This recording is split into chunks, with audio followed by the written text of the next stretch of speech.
Ég heiti Magnús Sigurbjörnsson og var að stofna fyrirtækið Papaya. En Papaya býður upp á sérhæfðar lausnir á samfélagsmiðlum.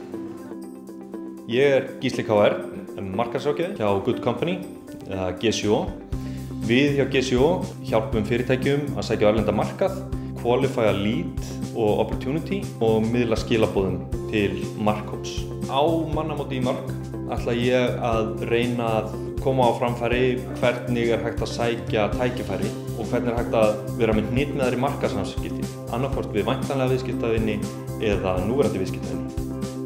Á mannamótum langar mig að kafa dýpra ofan í samfélagsmiðlana og sýna aðeins hvaða lausnir fyrirtæki geta notað þar ásamt því að sjá hvort að fyrirtæki séu að tala rétt við sinn markhóp.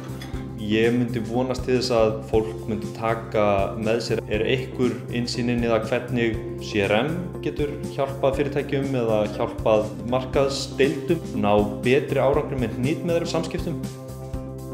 Eftir mannamótið þá vona ég að fólk geti aðeins hugsað að það sé hægt að taka samfélagsmiðlana aðeins svona á annað level og kannski svona að það er hægt að gera meira á samfélagsmiðlum en þau hafa kannski haldið.